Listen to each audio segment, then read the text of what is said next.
baby boomers would never have imagined that their drug of choice would one day become legal.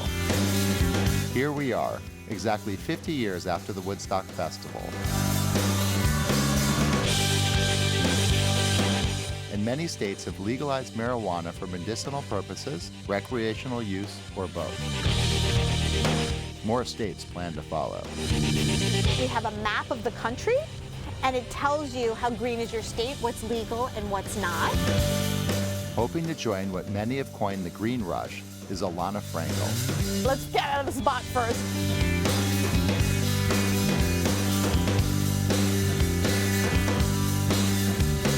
Elana is the founder of Indigo Haze, a retail supplier of CBD products. Elana is patiently feeling her way around the crowded CBD product space, looking for an investable business plan.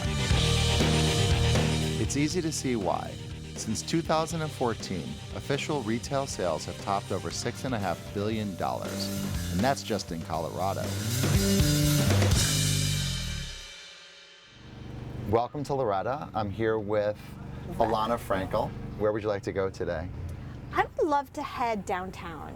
Is that possible? That is, anything is possible. I mean, in I Loretta. feel like I feel the same way. And we're off. We're off. Woo! That feels good. Yeah. I love it. Let's get on with, meeting you and discussing Indigo Haze. Is there sort of a critical story that you think defines who you are to someone that doesn't know you? A life story. Yeah, I think the best story to tell is the one that got me involved with CBD in the first place. Perfect. And that's the one where I transitioned from my previous life as a content creator and magazine editor to founder of Indigo Haze. I was busy. I was busy all day long. And I needed a break. And I did something that I rarely do, but I went on a girls' weekend down to Art Basel in Miami. We went to dinner. I stood up and said, you know what, I'm not feeling so well, I'm just gonna use the ladies' room. And I opened my eyes, I was having a CAT scan. So wow. I had fallen and I had fractured my skull. The impact was so impactful that my head then thrusted forward and I bruised the whole frontal part of my brain. Incredible. I basically ended up with a traumatic brain injury, TBI, a very swollen brain, lying down basically as a stroke victim in the hospital, and not being able to speak, slurring my words, any kind of stimuli would just set me off. And the diagnosis was bed rest until the swelling goes down and then they can assess what the damage is. And my husband said, well, how long is bed rest? And they said it could take up to a year. Oh my God. He came to me after 3 days of bed rest. He said, listen, I've been reading online about alternatives and there's acupuncture, there's Reiki, but there's this other thing I've been reading about. There's some clinical trials and research being done in Israel with soldiers, head injuries from IEDs and PTSD. They're playing around with CBD. I said, I don't know what that is. And he said, it is an extract from cannabis. And I said, I am not getting stoned. I am not smoking pot. He said, nope, it's not THC, it's CBD. It doesn't get you stoned. It's a natural anti-inflammatory. It's non-intoxicating. And I think we should try it. At that point, I was like, I'll try anything. How did this change you other than, opening up the world of CBD? It wasn't like a subtle change. It was a slap in the face. It was, okay, I got back up on my feet. I got to work. I helped my team transition because the company was sold, and then stepped back and said, you know what? I'm making a business about this. Yeah, and help other people. The first thing I said to my husband was, if this helped little old me, imagine what it could do for a whole host of people who are not having access. But then living in New York, it's like, well, now what? You have to remember this was, 5-6 years ago before CBD was everywhere. Hemp is not legal. Hemp is not legal. Marijuana is definitely not legal. Marijuana is certainly not legal. Tell me about your formal education and what might have prepared you or not for what you're partaking in. Yeah, so I have an undergraduate degree from Northwestern, and graduate education, I went to Manchester University at the height of the hacienda and the music scene there. And so that was drug-fueled, happy Mondays, crazy time that gave me insight into the hardcore recreational world of drugs and how that affected music and how that affected art and how that affects creativity. On that note, let's talk about CBD as opposed to THC. Can you kind of just walk through kind of the 101 of, Sure. of why you were hesitant to smoke pot to resolve your TBI versus use CBD type products? All I knew was the pot that I smoked in high school and college. Yep. I was a responsible recreational user, but I giggled, I laughed. Sure. I got the munchies, I fell asleep. And so the idea of using it to heal myself, there was a disconnect there. As I began to research, study, and sort of understand that cannabis has the sort of edges, it has the recreational adult use, it's got the medicinal use for MS, epilepsy, chemotherapy, and then there's this whole other sort of middle ground of wellness, as well as creativity, that is really what I sort of became interested in, is this understanding of how CBD and the plant itself affects the body. And so I was completely sort of drawn to this idea, as well as the fact that CBD was non-intoxicating. So it didn't get you high, and that it was this natural anti-inflammatory. But I definitely learned to go low and slow, start, a low dosage, build up to my optimal dose. If I had too much, go back down, titrate. And so I was able to figure out for me what worked and what made me feel better, and then I could monitor it. What's the regulatory difference between hemp and cannabis? It depends who you talk to. So the federal government has a different POV, the DEA has a different POV, the FDA has a different POV, and the Department of Health has a different POV. So it's very complicated at the moment. I think the Farm Bill definitely started the conversation, and I think all the other government agencies are trying to catch up. But what's most fascinating is that while everybody's playing catch up, the people are speaking loudly because CBD is everywhere and it's being sold in stores everywhere. And so despite the fact that there's no firm legal foot to stand on, companies are going out there and people are buying it. Yeah. What do you feel as though you're solving for that doesn't exist? Or how are you doing it differently? When I created the business model, there were three things that I was very adamant and continue to be very adamant about. One is access to product, quality and safety. Number two is education, and I cannot emphasize that enough. Number three is inspiration. So with those three things in mind, I started a little bit underground with Tupperware type parties, and I was able to get these informal focus groups and talk to people, get them to understand and give them the education, but at the same time, hear what they're trying to solve with their own health and wellness issues, and see what kind of connection can be made between the plant and who they are in their lifestyle.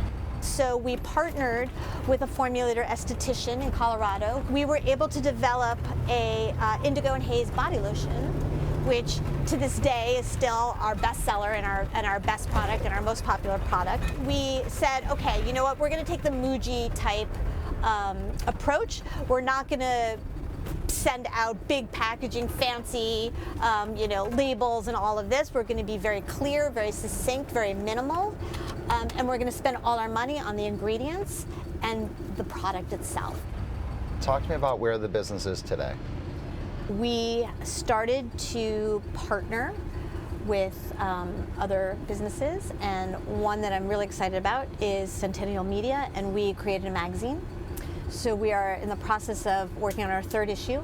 It's called Women in Weed, and it is, what I love about it is that there's no advertising, which is great, and it is not just limited to online. You can find it at Barnes & Noble, you can find it at Walgreens, CVS, Publix, Whole Foods, and it talks to women in the industry who are not only makers and formulators and retailers, but also accountants, real estate, law, activists, all the different areas, so that you can see yourself and the skills that you have are transferable to this industry. And it's not just about a bunch of hippies in a field growing. And I think that's what's been so incredibly satisfying and what people are really responding to with the magazine. And it's done very well. Here is the second. That's the second issue. Focus on the road. Women in We. You do it in your camera. There's CBD 101, the essentials. There's a quick guide to edibles, information about massages and facials, but there's really good information. Talking with scientists about research, what's going on, what needs to go on. And what I really like, which is the biggest pain because it changes so much, is that we have a map of the country and it tells you how green is your state, what's legal and what's not. I have to tell you, this is interesting to see that over time. So challenging. Exactly. Yeah, right? That's incredible. I know. Of course. Yeah. So, and then is there the retail or wholesale component to the business as well? Yeah, so we've just started working with some boutique retailers. We've had some great success. We've had some misses, and we've had some opportunities that we've declined because we feel like either it's a pay to play or we're just not ready as a company. For me, this is more of a marathon, not a sprint. I'm not in it for the exit strategy. I'm in it to create a foundation so that next generation, other people can build on it, and I want to do it the right way. As it pertains to the business, where do you spend the preponderance of your time? It switches. So a lot of the time is on education, and a lot of the time is me speaking on panels, keynote speakers, getting out there. That inevitably leads to revenue, which I am all about storytelling and education leading to revenue, not just revenue for revenue's sake, because I truly believe you'll get repeat customers through that kind of connection. We have a lot of ideas of where our merchandising should go, whether it be our brand or partnering with somebody. And so we're starting to figure out what that mix will look like as we grow and expand. From there, you feel like you'll be able to further build the brand that you've already built? Yeah, I'm all about authenticity. I'm all about, as I said, storytelling and connecting with people. I think that's what's going to bring longevity to the brand. The core of the brand, I'm trying to distill what the core of the brand is it communicates or feels like. Is it that CBD is relaxing? I'm just trying to understand like the core principle. So right now, because of legalities, it's focused on CBD, but the idea is to expand that so that it's about living with the plant. So it's about the plant, and that plant is cannabis. That plant is marijuana and hemp. And because of the many uses of the hemp plant, that is not just CBD. That's going to be like hemp bedding, hemp rugs, being able to have the marijuana plant in your garden, in your health toolbox for pain. It's about balance. It's about homeostasis. It's about getting your body to even out so that the mind, body, spirit are connected. Got it. I think that's the essence. That's it. Not that I'm looking for. No, but I get it now. You want to communicate. I mean, look, if you're talking a lifestyle brand, you know, I mean, many companies spend, years, decades, millions of dollars, identifying who they are and what they mean to consumers. So in that vein, what resources do you need to accomplish your goals? It's a really good question. But if I was an investor asking you what resources you need, and it may not just be money. Investors ask me all the time, do you want me to give you money? And I always say, not yet. Because the industry is evolving so fast and changing so fast, it's hard to pinpoint what the next step looks like. I want this to be a long-term experience. Your slogan, slow and slow.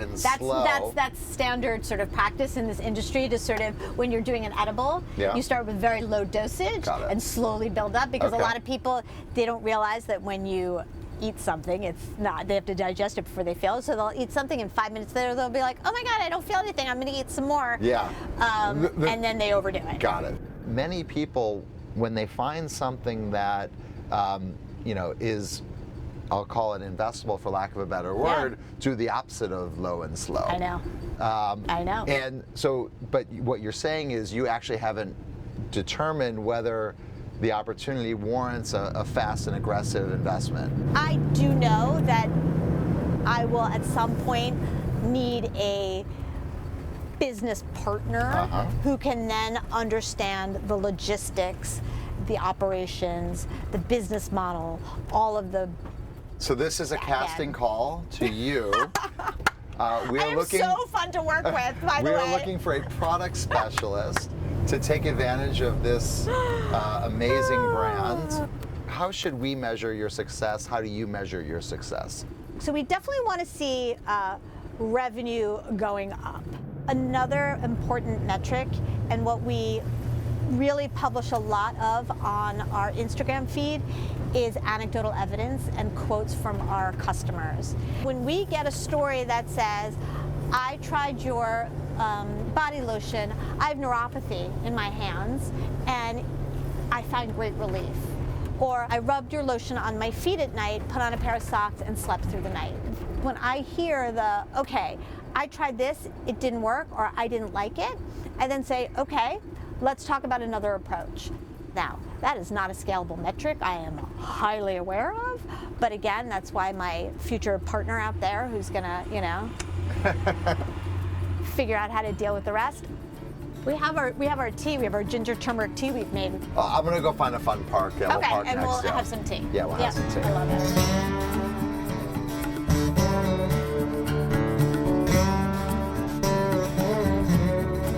I guess I can't park there.